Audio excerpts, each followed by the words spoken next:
This program is about unsolved mysteries. Whenever possible, the actual family members and police officials have participated in recreating the events. What you are about to see is not a news broadcast.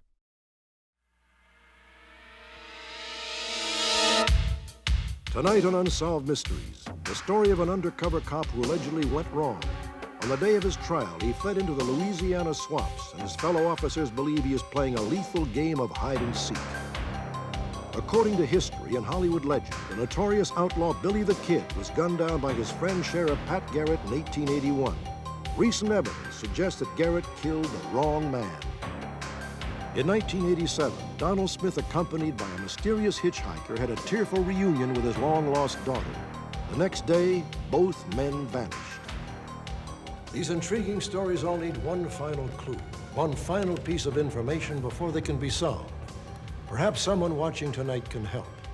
Perhaps it's you.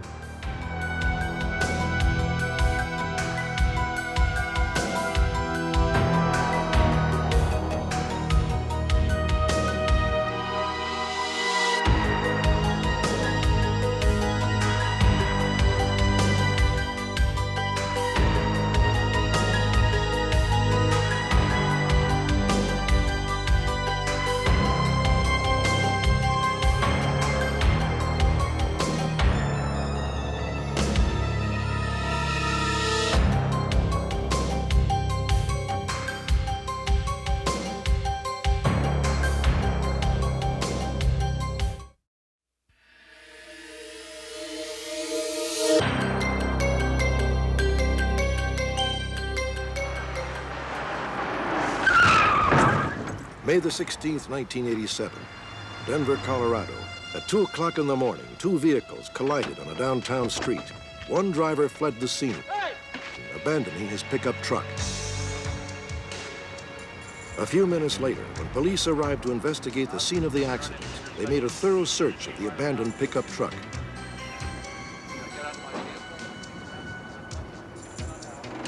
Inside, they found a bloody jack handle and a room key from a local motel. Police went to the motel and discovered that the driver of the abandoned vehicle was registered there under the name of Larry Monroe. I think we might have what we're looking for, guys. In his room, they found a pair of pants and a sweatshirt, both covered with blood. Still fresh. Denver police tracked the abandoned pickup truck to a white man named Donald Smith from Hemet, California. Yet the driver who ran from the collision in Denver was black. Police could get no information at all about the man who registered at the motel under the name of Larry Monroe, but they were able to check out Don Smith. They found that Smith's wife had not heard from him for 12 days, ever since he left home to begin a cross-country trip. What started out as a simple traffic accident would soon turn into a bizarre murder, a murder that police are still trying to solve. Don Smith, the owner of the abandoned vehicle, lived with his second wife in Hemet, a small town in Southern California. He'd been feeling despondent because he was not well enough to work. So he decided to drive cross-country to visit relatives. Smith left Hemet on May the 11th, 1987, driving the pickup truck and towing a trailer. He was accompanied only by his 2 Labrador retrievers. Don was anxious to visit his daughter Brenda in Idaho. Brenda was the only child from Don's first marriage. For most of her life, she and her father had been kept apart. My mother kept me away from my father. They didn't get along real well after the divorce, and I think I only saw him like once up until the time my mother died, and then I started searching for him. He was searching for me as well. When Brenda was 26 years old and herself a divorced mother of 2, she and her father were finally and joyfully reunited. Oh, it was a really good relationship. It was almost like we had always known each other. You know, it was real close. I could tell him anything. You know, he was very protective of me. And if anyone ever, you know, if I ever had a problem, he said, you know, just let me know. I'll take care of it for you. You know, he was kind of a macho man, I guess. Basically, it was a real good relationship. With the exception of when my father drank, which he didn't do very often, you know, thank God. He turned into kind of a different person when he was drunk. The day after Don Smith left Hemet, he and another man pulled up in front of the hospital where Brenda worked as a psychiatric nurse. Smith stayed in the truck, but his companion got out and walked into the hospital. Hi, I'm looking for Brenda Walker. She's not working today. I could probably connect you with the supervisor, okay? The receptionist referred the man to Brenda's supervisor, John SLANE. Yeah, this is John. Well, I'm looking for Brenda Walker. She's not here today. Who is this, please? A friend of her father's, and I need to get in contact with her. I can't give you that information over the phone. I'll tell you what, why don't I meet you out in the parking lot? Okay, great. SLANE went outside to talk to Don Smith. Hi, you're Brenda's dad? Yeah, where's my baby girl, Brenda? Yeah, he was obviously been drinking. And he said, you know, where's Brenda at? And I said, well, she's on fishing with her girlfriend. The guy that was driving leaned over, you know, to get the directions. Once I explained to him how to get out to the one intersection, he seemed to know where that was. Just 15 miles away, Brenda and her friends had given up fishing and stopped by a saloon near the lake. The three of them were having a drink at the bar. We're sitting there at the bar near the window by the front door.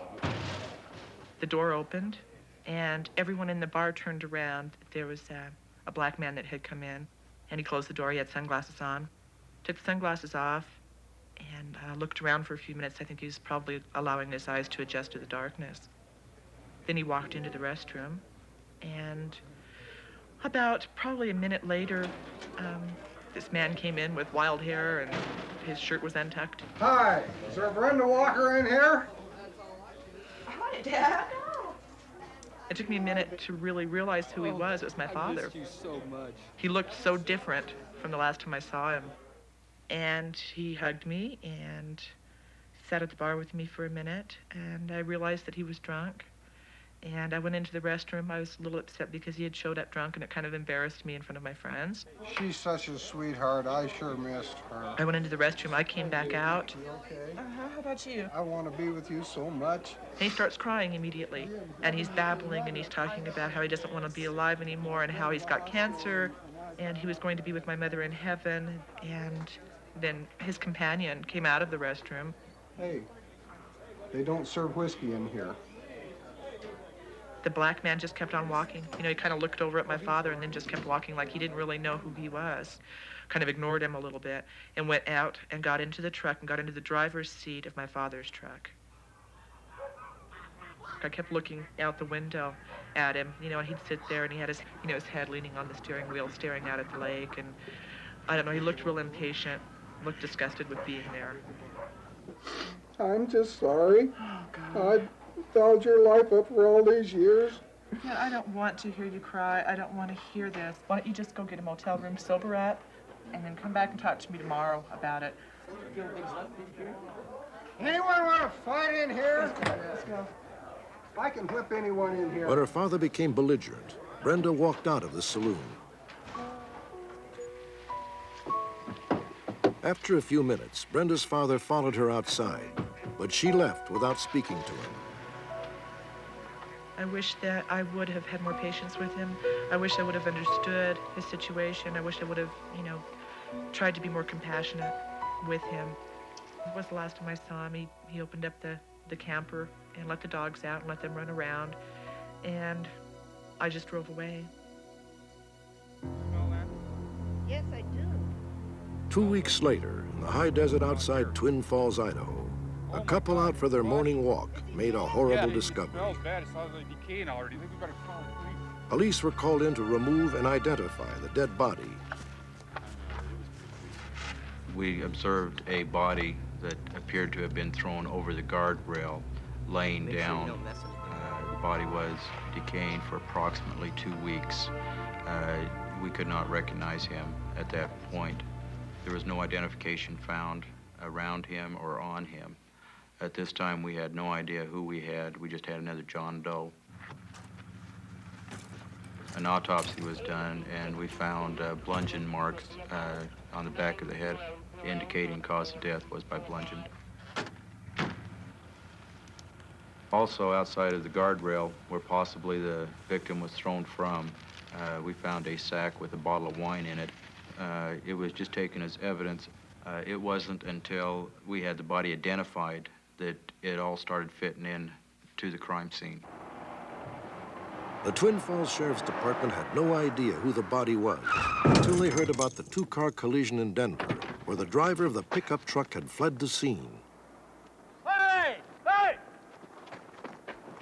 The Denver police discovered the abandoned vehicle belonged to Don Smith. They issued a possible homicide bulletin. Denver police had sent out a teletype indicating that they had a vehicle involved in an accident that possibly was involved in a homicide.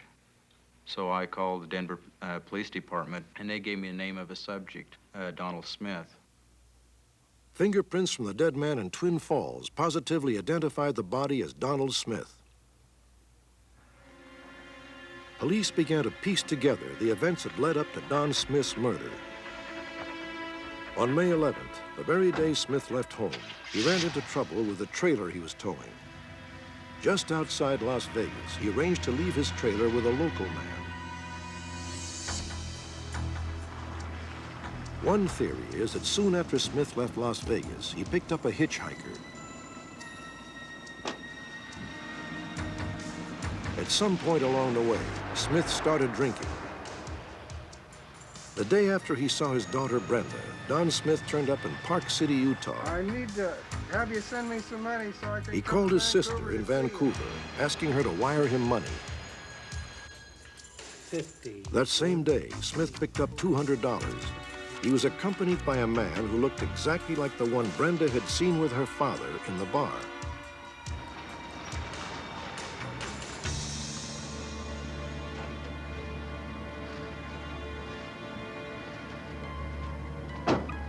Police theorize that the hitchhiker Smith had picked up murdered him when Smith stopped to let his dogs out for a run. Come on, boy. Come on. The murder weapon was probably a jackhandle, grabbed from the rear of Smith's pickup truck. Police suspect that the man dumped Smith's body in the high desert, where it was found over 2 weeks later.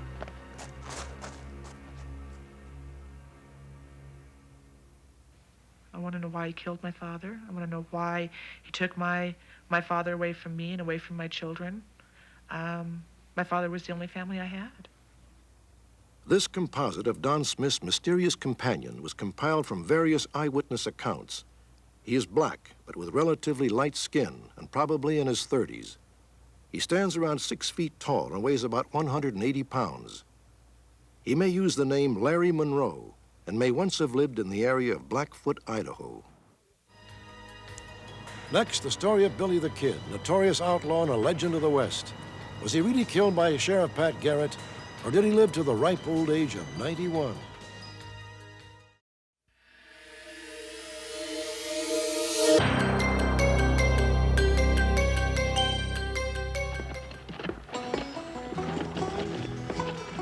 The legendary Billy the Kid, easily the most notorious desperado of the wild, wild West. He killed 21 men, one for every year of his life. Recognize that Palomino over there? The one without the whiskers is Billy the Kid. Billy the Kid? In 1941, Buster Crabbe played the role in one of over 250 movies made about the famous outlaw. Hollywood had started a legend. Traditional wisdom tells us that Billy the Kid was born William Bonney in New York City in 1859.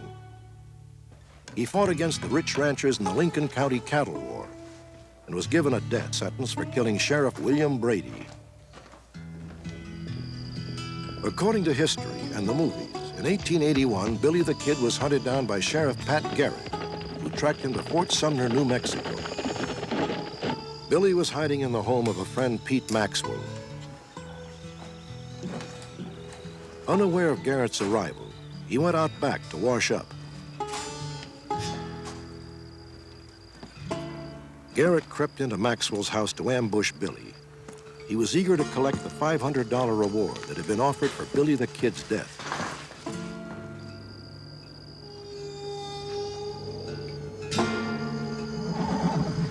Who is it?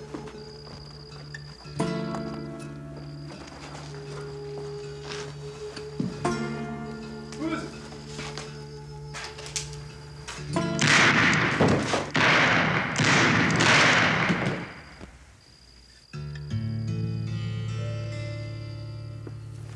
History tells us that Billy was buried the following day in a simple grave. But history may be wrong. This whole legend of Billy the Kid was absolutely no truth. 90% of what we have heard and been taught as students in schools is not true. 68 years later, the Hollywood legend was turned upside down when in 1950, a 91-year-old man from Hyco, Texas, named Brushy Bill Roberts, came out of obscurity and alleged that he was Billy the Kid. Despite a massive controversy, his claim still stands. There is no doubt whatever in my mind but what Brushy Bill and Billy the Kid was one and the same person.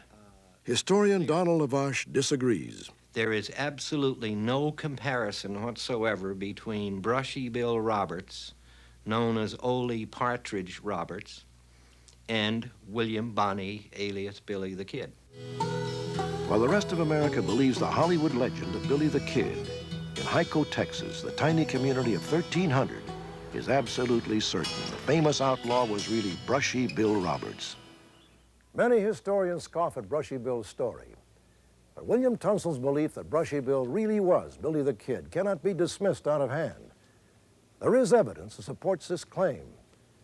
And if that claim is true, then this chapter in the history of the American West may have to be rewritten. In 1948, a Florida attorney, William Morrison, first uncovered evidence that Billy the Kid did not die in 1881. A client told him that years ago he had actually fought Billy the Kid in the Lincoln County Wars, and that the kid was still alive. As my father was talking to the man, he referred to Lincoln County. My father said, oh, he said, that's where Billy the Kid, he said, he was killed up there at Pete Maxwell's house. And the man said, oh, no, he wasn't killed. He's still around. Fascinated, Morrison crisscrossed the West talking to other old-timers about Billy the Kid. He discovered that many thought that Billy was indeed still alive, quietly living under the name Brushy Bill. Finally, in 1949, Morrison made the trip to Hyco, Texas, to confront Brushy in person and ask him if the rumors were true. Brushy Bill here. Nice to meet you in person. I am Billy the Kid. Come on in. We'll talk about this a little further. We must keep in mind that this man did not seek publicity. He did not seek to come out from seclusion. He was drawn out. Come on in. Brushy Bill wanted Morrison's help in finally getting the pardon that was promised to him in 1879 by the governor of New Mexico for turning state's I evidence. expect a full pardon out of this. So when I die, why, my slate will be clean. Well, I'll help you if I can, but you have to be able to prove to me you are who you say you are. I can do that. I've still got the scars, and I didn't get these sitting around in no rocking chair. The scars seem to match the reported wounds received by the kid during his short-lived outlaw career. This one here, on my shoulder, is from a knife wound down south of the border. I'm really not too proud of that. There were 17 points of identification of similarity between the two. Both men had small hands and large wrists, protruding teeth, protruding ears, blue eyes, same head size, same boot size, and the weight. There's no record anywhere where there's anything having to do with a boot size of Billy the Kid, a waist size of Billy the Kid, or a hat size of Billy the Kid, nothing. But it does tell us something about his eyes. This reporter states unequivocally, without question, that they were clear blue eyes. Brushy Bill had speckled eyes. Some of these spots is still fresh in my memory. Right over that hill there, we used to camp out In 1950, Brushy Bill took Morrison on a guided tour of the kid's former haunts in Lincoln County. Morrison died in 1976, but he told his daughter about the trip. Brushy Bill would give incidents that only someone that was actually involved in the Lincoln County War would have known. My father became convinced that this man was, Brushy Bill Roberts was actually Billy the Kid. Morrison then contacted 5 people who had known Billy the Kid during the Lincoln County War. Each of them separately met Brushy Bill in person. All 5 witnesses signed sworn affidavits stating that Brushy Bill Roberts was indeed Billy the Kid. If Brushy Bill really was Billy the Kid, one nagging question remains. What really happened on July 14th, 1881 in Fort Sumner?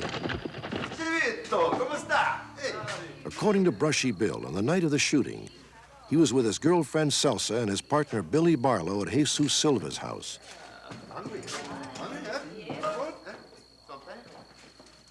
These are the precise words Brushy Bill used in his testimony to William Morrison to describe the events of that fateful night. Silva said if one of us would go next door and get beef, he would cook it for us. I sensed a trap. You go. Me? Yeah. He started out after I refused to leave the house. I thought that Garrett might still be in town, and I wanted to meet him in the daytime so I could beat him to it. Unknown to the kid, Garrett and his posse had taken cover across the yard.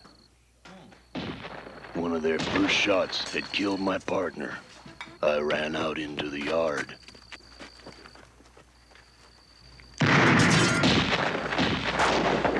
I ran through the gate and started shooting at shadows along the house. The first shot struck me in the lower jaw. Another struck me in the shoulder, and then another struck me across the top of my head.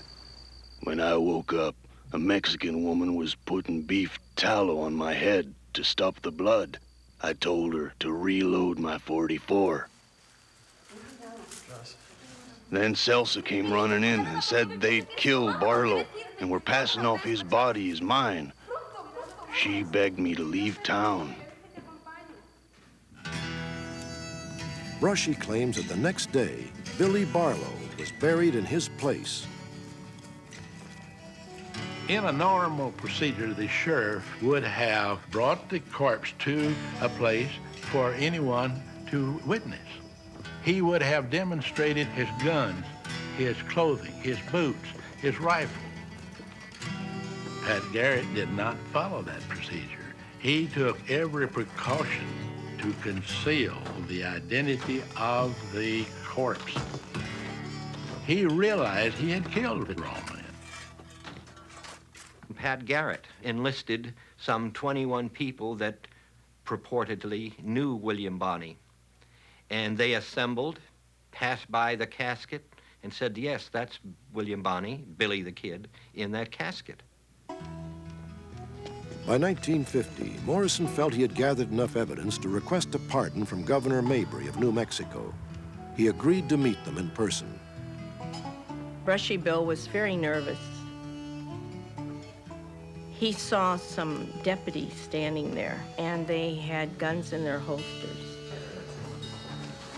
How do we know you're not an imposter? This is a man, 91 years old, did not want to hang. And they were all saying, if he is Billy the Kid, he's an outlaw, he's a criminal. You don't pardon him, you hang him. The interview turned into a press circus. 90-year-old Brushy was confused and scared by the reporters, historians, and even Pat Garrett's relatives. Brushy, who's buried in that grave if Pat Garrett didn't kill Billy the Kid? How many aliases have you had all these years? Governor Mabry, do you really intend to give this man a pardon?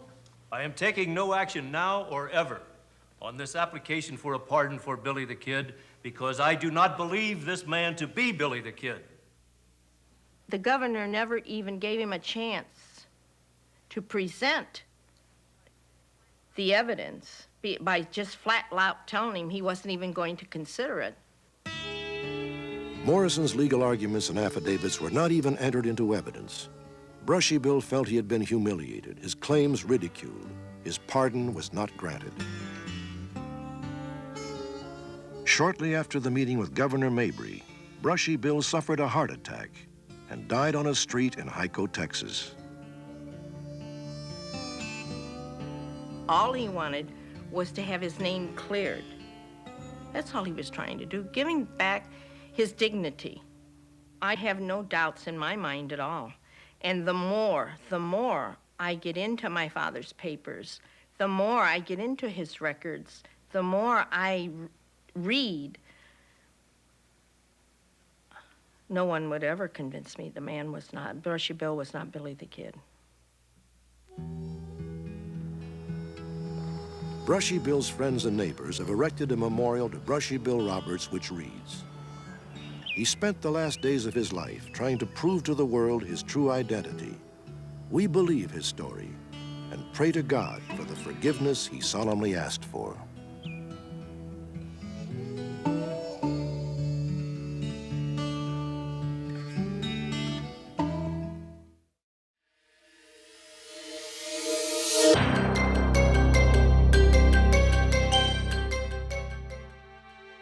On a previous broadcast, we examined the strange disappearance of Angelo Desideri, a 58-year-old businessman who lived in a suburb of Phoenix, Arizona.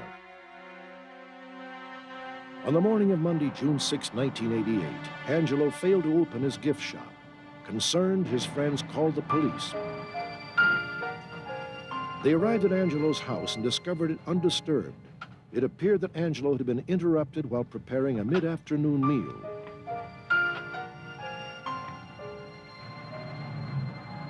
A neighbor fueled police suspicion when he said he had seen Angelo's Cadillac speed off the Sunday he disappeared. It was very difficult to see. Of course, I couldn't see any facial characteristics, and it just appeared to be a person taller than Angelo. It wasn't like Angelo to pull out without acknowledging me. At 6:32 on Monday evening, 30 hours after Angelo disappeared and 400 miles away from Phoenix, a 1985 Cadillac was found ablaze in a San Diego parking lot. Gasoline had been used to set the fire. Investigators traced the owner of the car. It belonged to Angelo Desideri.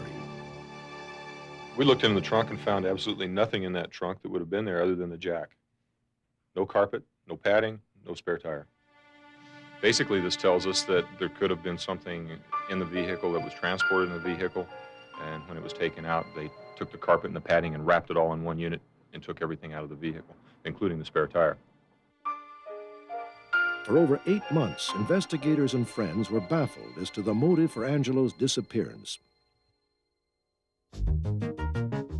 Update. On March 16th, Phoenix police charged a local resident, Joe Callow, with conspiracy to commit armed robbery and burglary on Angelo Desideri. They learned that Callow was a friend and business associate of Angelo and had detailed information concerning his disappearance. Joe Callow told us that all the information he had was told to him by James Majors. James Majors had worked with Callow in construction. He is currently in a California jail facing several counts of murder. During the interview of Joe Callow, he stated that Majors went to the house, got into the house by ringing the doorbell and asking for a glass of water. Then took Angelo at gunpoint and robbed the house.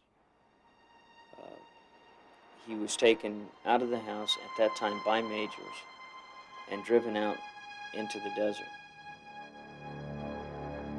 Callow claims that somewhere between Phoenix and San Diego, Majors murdered Angelo and then placed the body in the trunk of the Cadillac and continued on toward San Diego. The following morning, Majors goes to a hardware store. We're not sure where. We believe it's in some small town between here and California, where he purchased a pick and a shovel.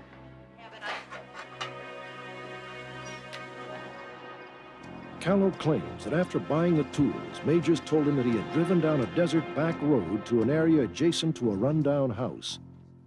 He then buried Angelo near a large tree. According to Callow, Majors did a real unique thing. And that is, as he's leaving the gravesite, he stopped and gave the shovel and the pick to the poor people that lived in that shack. And then he exited onto the highway and drove into California. Joe Callow also told investigators that Majors had a storage locker. Police searched the locker and recovered property belonging to Angelo. These items were traced back to the Desideri home.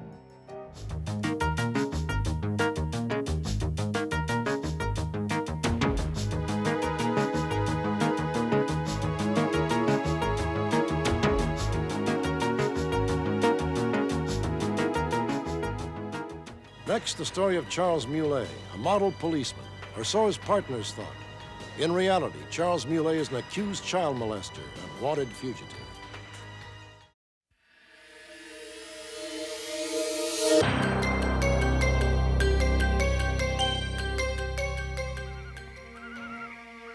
Surrounded by swamps and bayous, Slidell, Louisiana lies on the outskirts of New Orleans. Slidell is a conservative community, an unlikely setting for a shocking series of crimes that ended in a local motel room over 4 years ago. On the evening of March 1st in 1985, 36-year-old Charles Muley escorted a 12-year-old girl to his rented room.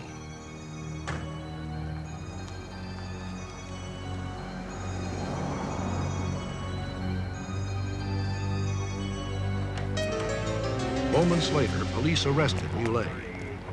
They charged him with the sexual molestation of a minor. The authorities knew the suspect well. Charles Muley was a fellow police officer. In fact, he was a sergeant in charge of sexual offenses at the Slidell Police Department. The young girl was a child he was counseling. One of the most wrenching things that can face law enforcement officers is when one of their own goes bad. Charles Muley's arrest outraged his former partners. They found it hard to believe that one of their own could have betrayed the public trust in such a shocking fashion. But the evidence was all too convincing. Because of the nature of these offenses, we've used actors to portray the 12-year-old victim and her family. We've also changed their names. Hey, man. Yeah, what can I do for you? I'm looking for some smoking dope. Sergeant Muley was a highly regarded undercover officer at Slidell's police department. In 1983, he was chosen as Slidell's Police Officer of the Year. Muley was so adept in his undercover disguises that he once arrested the same felon 3 different times without being recognized.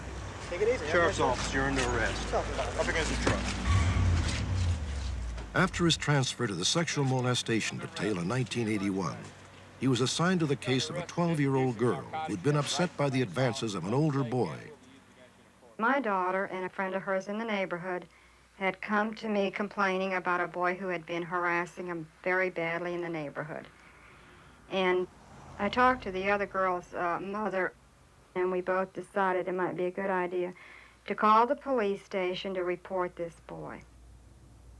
So all you're really going to be doing is talking to Sergeant Muley. Now, he's probably going to ask you a few questions. Finally did appear at the police station. And that was the first encounter we had with Sergeant Muley. We're the Josephs. Oh, Sergeant Muley. Hi. How you doing, folks? You must be Claire. Well, come on in. I had no reason not to trust him. I never regarded him as anything but a policeman. Sergeant Muley, a policeman. If you folks don't mind, you can sit out here. Muley not only deceived the parents, but his fellow officers had no idea of his activities. And I worked most of the sex crime cases that were reported to the Slidell Police Department at that time, adult and juvenile. We saw each other, of course, every day. We worked cases together. I thought he handled himself very professionally. When I worked with him, I thought Charlie was a pretty good policeman. Well, folks, I think I've got this figured out. And we may have a problem. I don't want you to be too concerned. I'm going to have to interview your daughter. I'm going to have to interview the boy again. Later on, when he would call the house about her, he would say, "Why don't you bring her down here? And you don't need to wait. It's ridiculous for you to sit there and wait." And I said, "Okay." No sooner had I turned the block, he was leaving the police station with her, walking past other policemen, put her in the car, and they would leave. Muley took the young girl to a motel room that he had reserved for undercover work.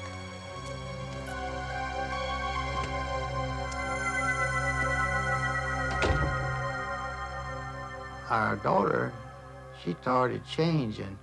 I knew that something was bothering my daughter because she would say, "Daddy, don't look at me."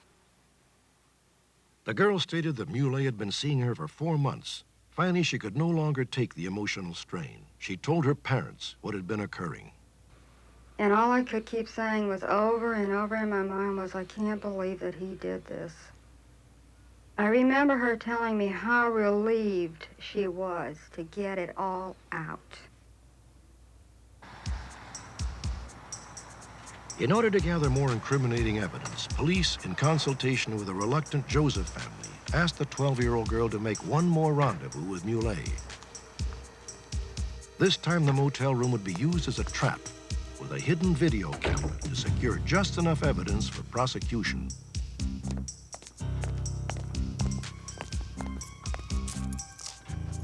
Sheriff's office, freeze.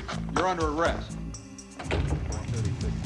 Before the girl could be compromised, Muley was arrested by his fellow officers and booked for child molestation. Bend over a little bit. Come on here.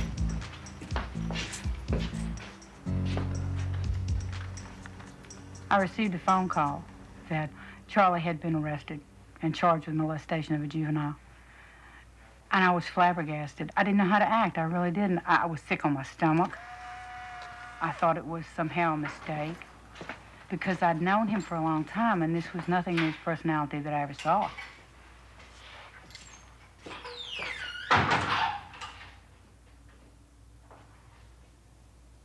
Having to investigate another policeman, especially one that I had been partners with, was the hardest thing I've ever done.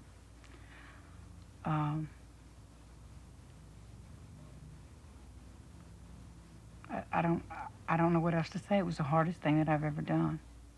Okay, Mom's gonna be here in a little while. We're gonna go up to my office up here, okay? I was mad. What school do you go to? I was unhappy. You like school? Yes. I'm mad now. We're gonna go right up here to the office in the corner, okay? Okay. Okay. We're gonna record our conversation, and then I'm going to ask you some questions about Charlie Muley. One of those questions will be, how did you come to meet him? My mom and Dad brought me to the police station, and that's how. It was probably the hardest statement I ever took. Did you see him after? It was hard for me to sit there and listen to that child say some of the things she said. Yes. Would he talk to you or to your mom? To me. And what would he say when he called? He would say to make up a story to my mom or Dad, and he would meet me somewhere.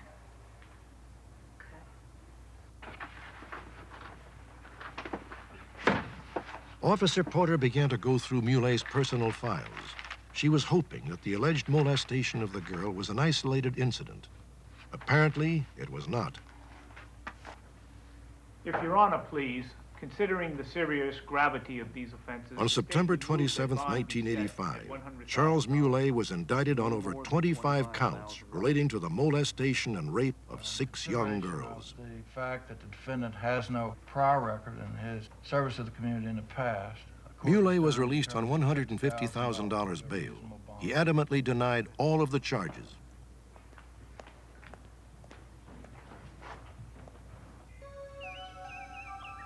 Eight months later, on May 11, 1986, Muley was reported missing.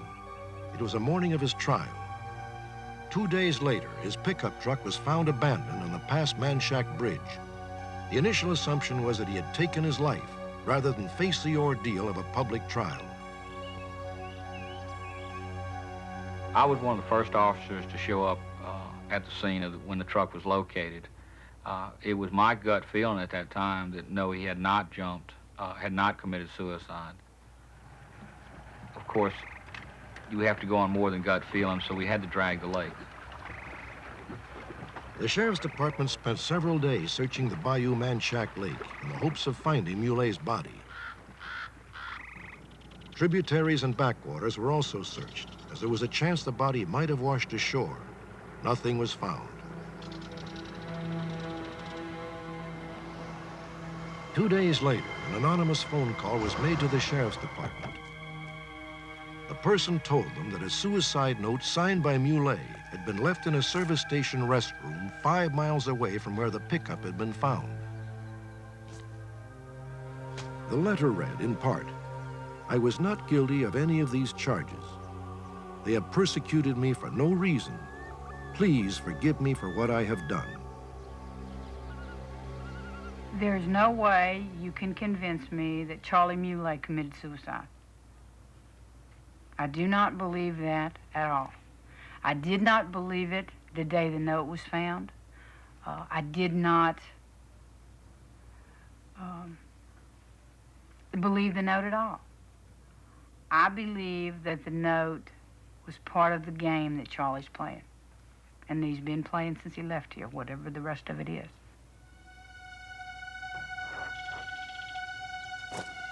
The day after the discovery of the suicide note, a fisherman believed he saw Mulet emerging from the swamp. This was closely followed by another sighting. In this case, the witness was fired upon by a man dressed in hospital clothes, a favorite outfit of Mulet's. Hey, how you doing? Individual shot at you the other day, and I'd like for you to just... Later, when he made his report to the police, he picked out Charles Mulet as the person who shot him. That's him right there. That's number 5. We were convinced more than ever that Charles was alive, that he was in this area and he had not moved far from this area.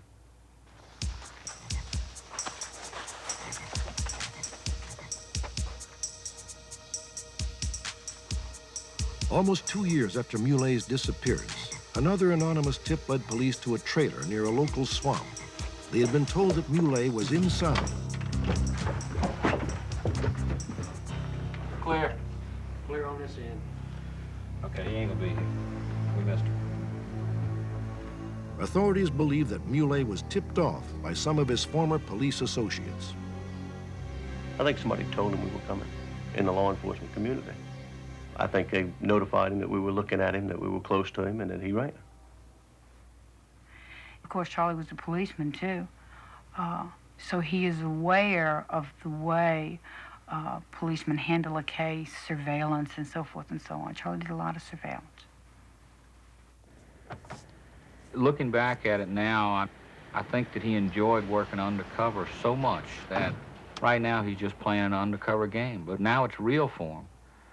Before he was playing the police officer, working undercover, but now he has to go undercover.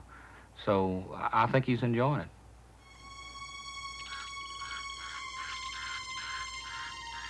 Almost 3 years have passed since Mulet disappeared. Police believe he may be hiding in the swampland near Slidell, living a solitary, Rambo-like existence. I think Charlie enjoys the thrill of the chase. He enjoys the game. And Charlie always needs to win the game. I don't want him to win this time. He doesn't have the right to win this time. Update. Charles Mulet has been captured. Within minutes of our July broadcast, the FBI received several calls from viewers who reported that Mulet was living in Ocala, Florida, 30 miles south of Gainesville, under the assumed name Joseph John Tranchina. Mulet had seen our broadcast and left the Ocala area for approximately 3 weeks. When he returned on August 3rd, he was arrested by FBI agents and Marion County, Florida Sheriff's deputies.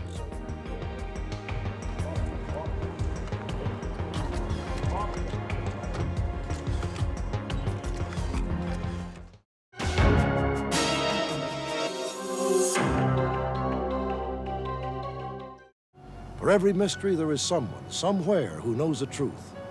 Perhaps that someone is watching. Perhaps it's you.